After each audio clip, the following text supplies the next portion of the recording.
probably gonna get cancelled for saying this, but India is not a safe place to live as a woman. And I'm not saying this as an activist. I am saying this as a journalist. A woman who reports these stories almost every single day. I read the FIRs. I see the crime scene photographs and I hear those mothers crying in the interviews. And honestly, at this point, I am scared too. Every time a woman dies in this country, we just call it another case, another headline, another statistic, another girl forgotten. Twisha was 33 years old. Aarti was 40. Aishwarya was 24. Deepika was 24. Sanju was 23. And Gudiya was just 22. These are not just numbers, guys.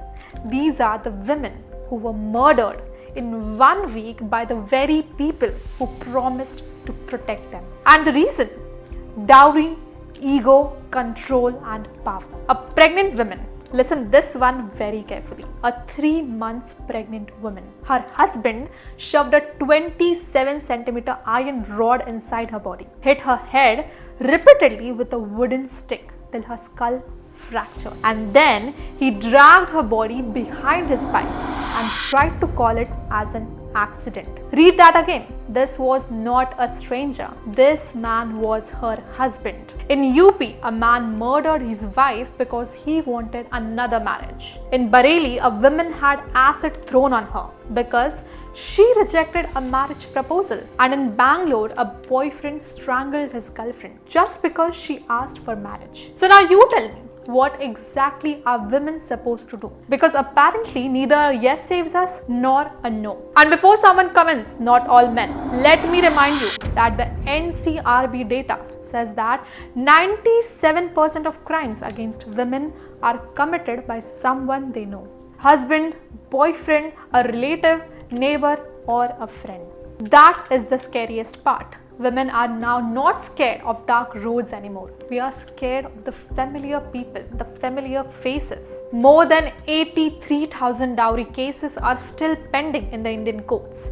Over 2 lakh rape cases are waiting for justice. Every year, nearly 7,000 women die because of dowry. And most families spend years, sometimes decades, waiting for justice that may never come. So if you think that system protects us, think again.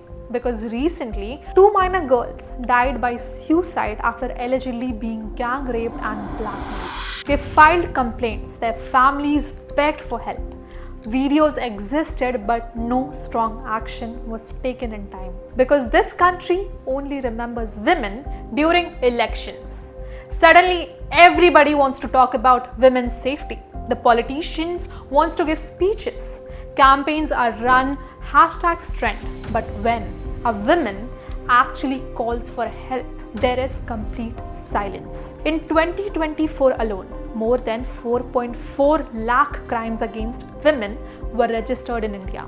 That's like 50 cases every single hour. A rape every 18 minutes. And 13 cases every hour of a husband and in-laws abusing women. And these are just the reported numbers because most women are still taught to normalize violence. गुस्सा हो जाता है पर दिल का बुरा नहीं है. थोड़ा एडजस्ट कर लो बेटा, सब सही हो जाएगा. No, violence is violence. Fear is not love. And silence is not our culture. I am angry because every time a woman speaks up, she is called dramatic. And every time she stays silent, she just becomes another statistic. This country doesn't just fail women after violence. It also trains women to survive it quietly. And honestly, that should scare every single one of us.